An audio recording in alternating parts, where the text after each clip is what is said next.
I was very grateful to be around a lot of people that were already well established in that space. So they were able to not only help me learn all these things that were super cool, but also learn about how do you organize. Always been grateful is those one-on-one conversations with students.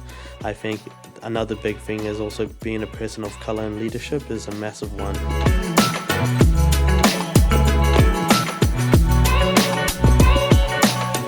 Everyone, and welcome to VUWSA Wellington Access Radio 106.1 FM. My name is Aarthi, and who am I with today?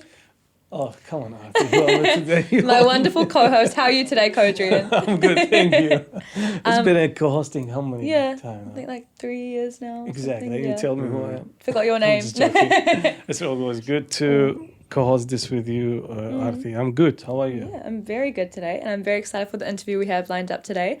Would you like to introduce yourself? Kia ora koutou. My name is Liban Ali. I am originally born and raised out in the Hutt Valley, Lower Hutt, Nainai to be particular, and I'm also, I guess people call me a student politician, so I'm the president of VUWSA Te Akatoa, so that's the Victoria University of Wellington Students Association. Awesome. So, yeah. Cool.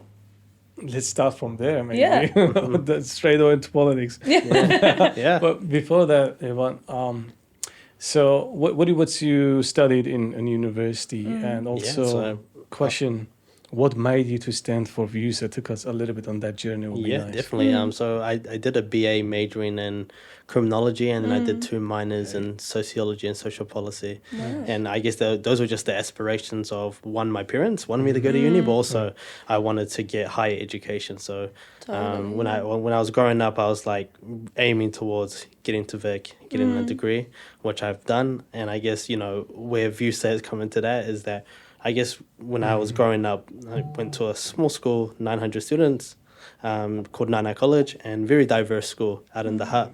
And it was very community-driven, community-led, and also it was very tight-knit. So everyone knew each other, everyone's family knew each other.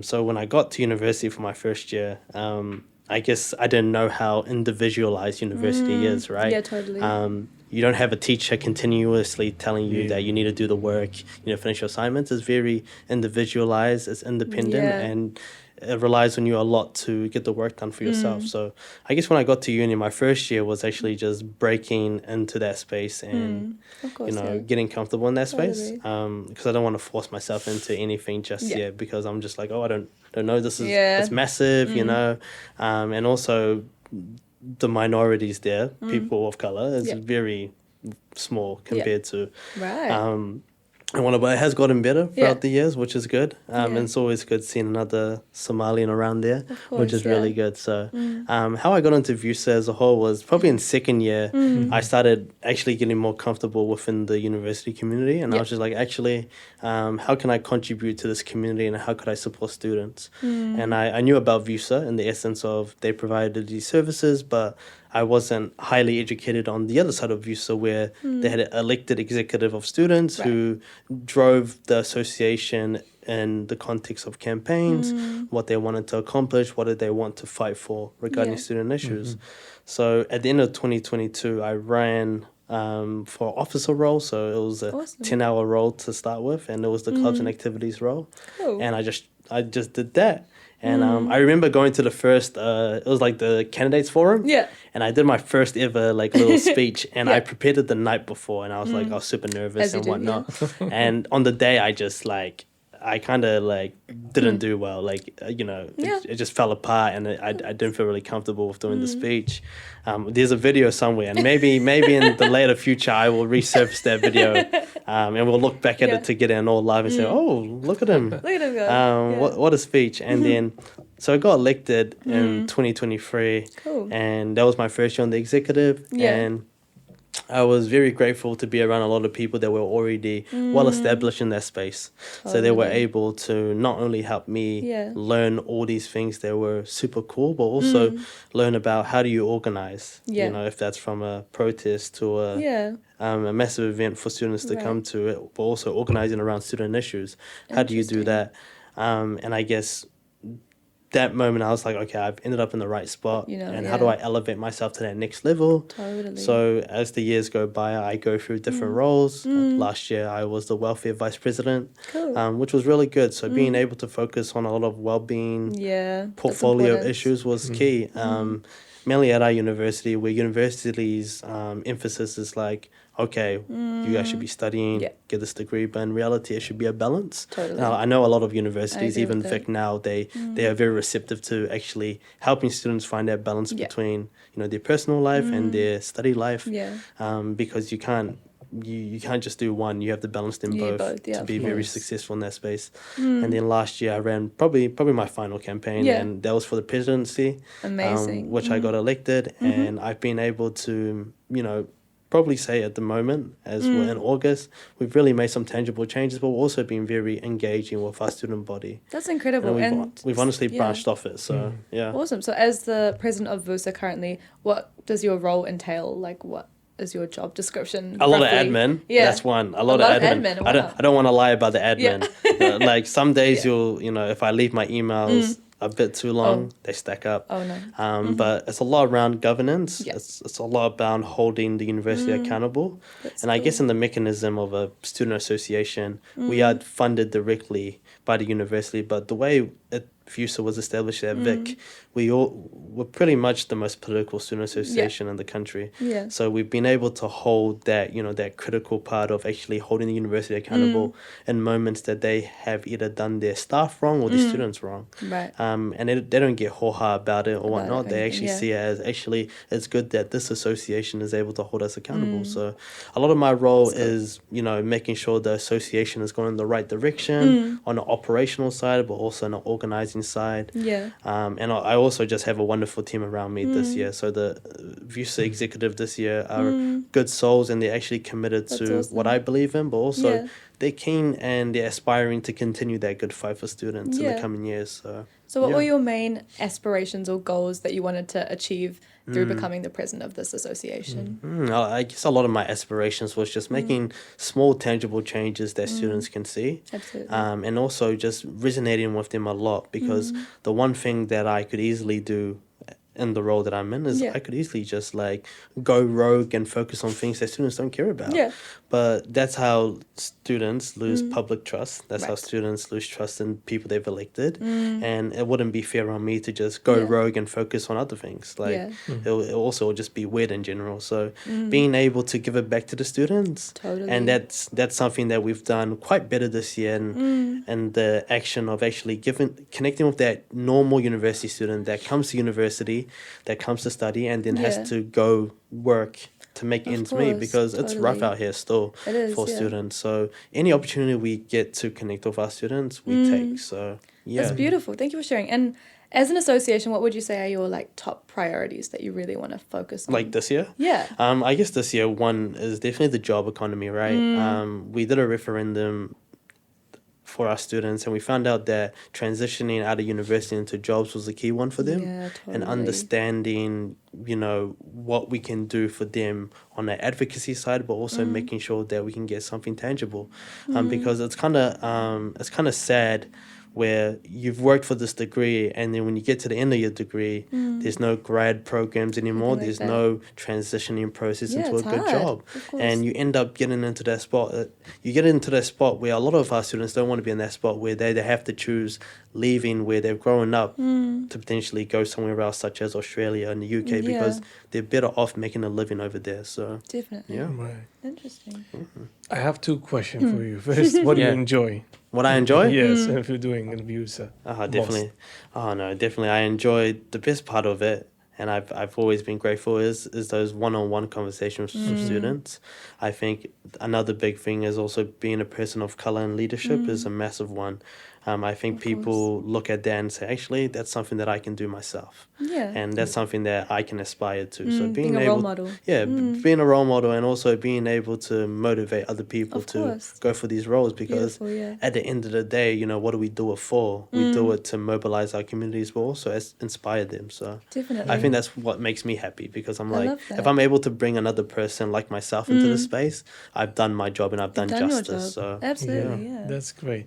And what would be your advice, let's say, for other students who who want to stand up like in rules for the execs Yeah. team. So is there, when it's election come to VUWSA, is there many students put their hands, and how's the election process? Yeah, I think how you encourage them to yeah, definitely. And I think this year we will do an even better job of encouraging students to jump in. We're trying to remove those perceptions that at times students get. And those perceptions are, I don't believe that I am capable of doing this job, or are people going to vote for me? And that's actually a confidence thing, in the essence of you should believe in yourself no matter what. Because if you come out guns blazing and you're super confident, the students are going to get behind you. It's like, oh, I like this guy. Gonna back you. But also, I guess you shouldn't go into it thinking that it's this massive professional job. Not really.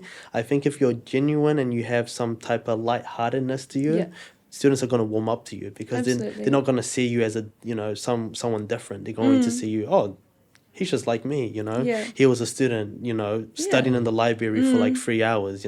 It's those small things that go a long way. And I guess how we're going to improve our process this year is actually, I'm going to be doing a lot of social media content, because I think that's a good tool of actually breaking those barriers for people to get involved, and actually make it look fun. It doesn't have to be all serious all the time. So true. I really appreciate how you're talking about those like things that people think like, oh, I'm not good enough, I'm not capable enough for this. Did you experience any of those thoughts when you came into the role, or any feeling of imposter syndrome? Yeah, definitely. Definitely in my first year, I felt a lot of imposter syndrome. I felt a lot of, am I supposed to be in this space? Is my work valued? But that quickly went away. There were a lot of people within that space.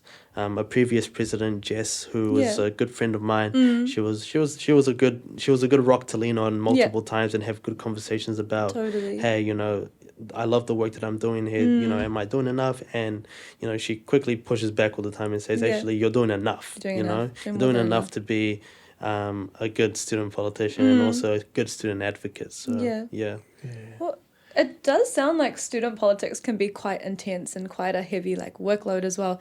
How do you unwind from all of that? How do you take some time for yourself to really be grounded? Yeah, no, I guess one thing in particular, I still live out with my parents out in the hut.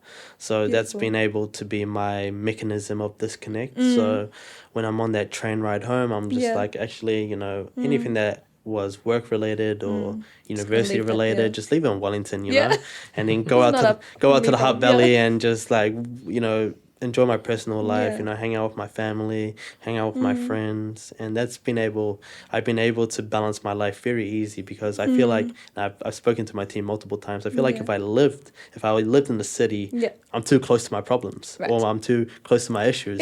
So I'll be thinking about it, on a night out for dinner or something. I'll be thinking about, oh, did I talk to that lecturer who was causing some issues, blah, blah, blah, blah, it's just, I love that. Leave it in Wellington. Yeah, leave it in Wellington without a doubt. Not a hot problem. 100%. Exactly. Cool.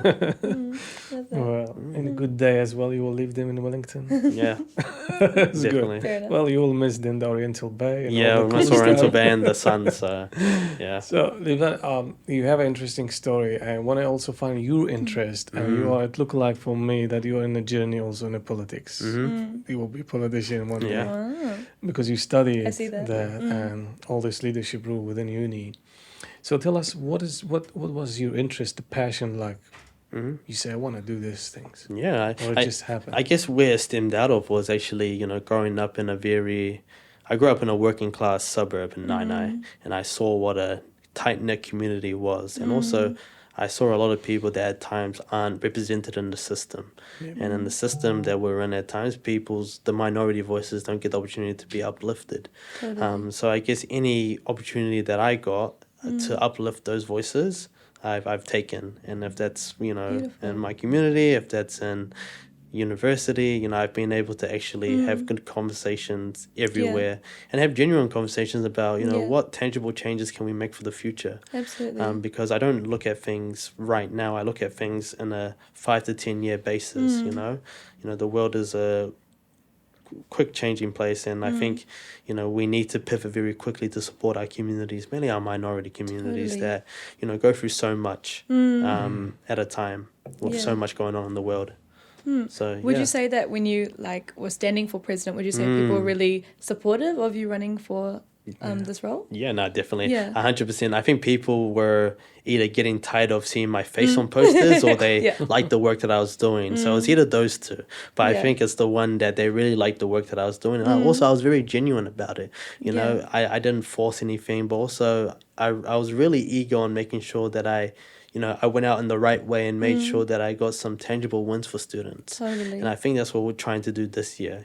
Get those small wins that students are going to, notice in next year and the year after, rather than going for those big wins that at times, you might fall short of. Yeah. And what role has your Somalian community and your family played in all of this and your wonderful journey? No, my family's done so much for me, and I'm super grateful. I always say thank you to my parents. They came here in the 90s from Somalia, a country that was very war-torn by civil wars. Right. So they chose to take the gamble and come to Aotearoa, New Zealand, and I'm super grateful for that because I've been able to, build myself here, but also I'm keen to contribute to Aotearoa, New Zealand in the next couple of years. So how that looks like, I don't know.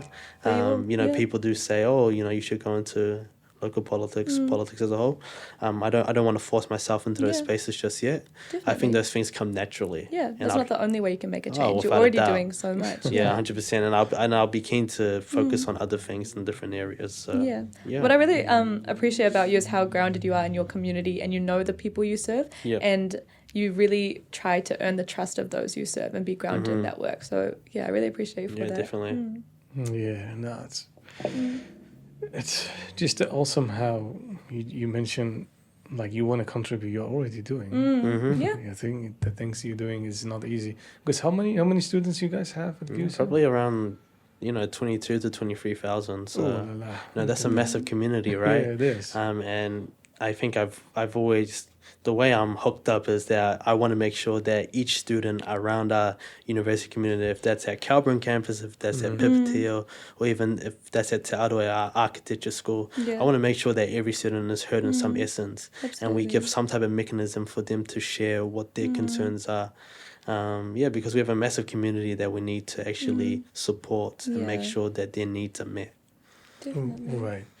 So, Liban, a part of the leadership journey, it's to a lot of things to give away or a lot of things to sacrifice. 100%.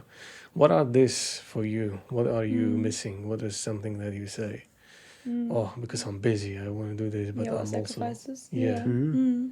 I definitely lost my sacrifice to be playing football. My God, I miss it. I miss it 100%. I've been trying to get back into the social football, social futsal. But unfortunately, I've gotten tied up in things. But I'm going to make sure in the next couple months, as I start to wrap up my time at VUWSA, and also start focusing on what my next steps are. I'm going to make sure that I loop in with my friends and say, actually, let's get into a social sport. If that's let's do football or even basketball, whatever, something to stay active. Definitely. 100%. So I think that's one thing that I miss because I remember in high school, you're so carefree. Yeah. Because I'm just like, okay, I go to school, see my friends, and then after school go to training, have some kick-arounds, routine, and then go home, Now I have other things going on where I might have a long meeting in the afternoon that might take over that time that I used to have. So play football, it's trade-offs, but I'm super keen to pick it up once again because I'm just like, there will be pockets that open up in my life where I can pick up these things again. Totally, I love that.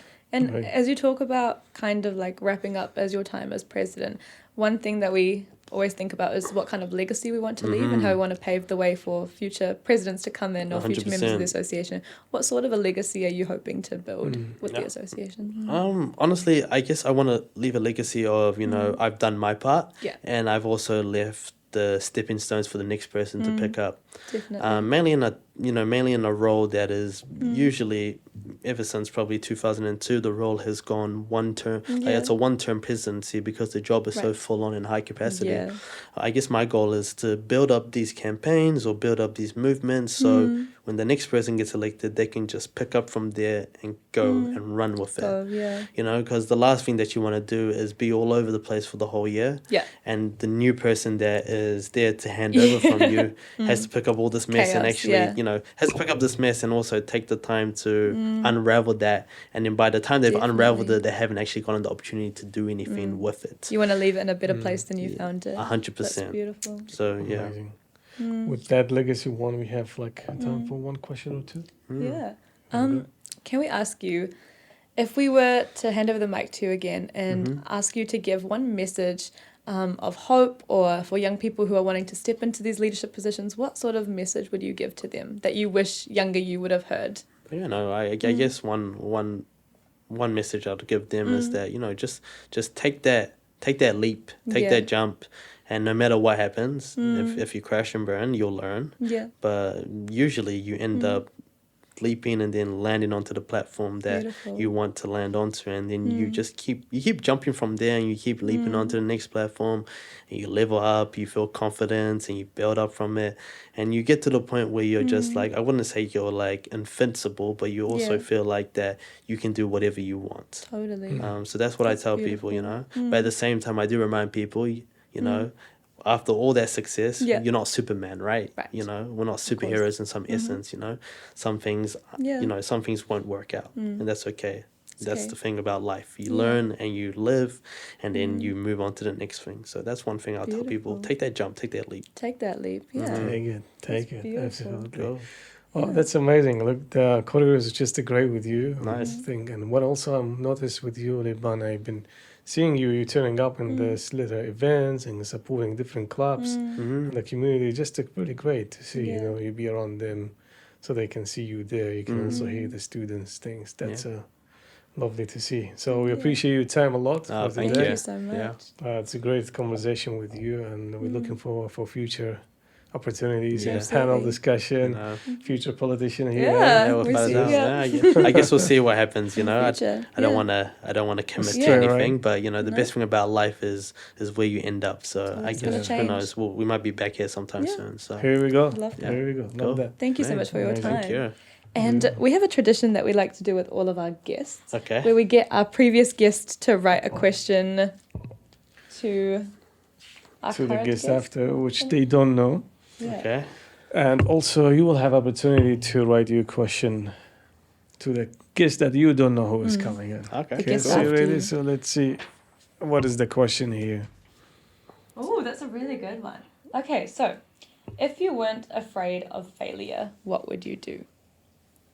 Oh, if I wasn't worried about failure, what would I do? That's a really good question. Oh, that's a good question. If I wasn't worried about failure, I feel like if I wasn't worried about failure, I probably would have actually, you know, potentially gone into politics a bit younger. But I understand that, you know, in reality, you don't want to force yourself into that space. Yeah. Not yet. I love that, but it's also that thing about feeling ready. It's never a feeling, it's a decision. You're going to just have to take the leap, as you said, and just go into it. 100%. So I think that's one thing. Yeah, that's beautiful. Thank you so much for your time. Thank you for coordinating with us. Excited to see where your future takes you, wherever that may be. Yeah. Same. Kia ora. Thank you. Kia ora. Kia ora. Bye-bye.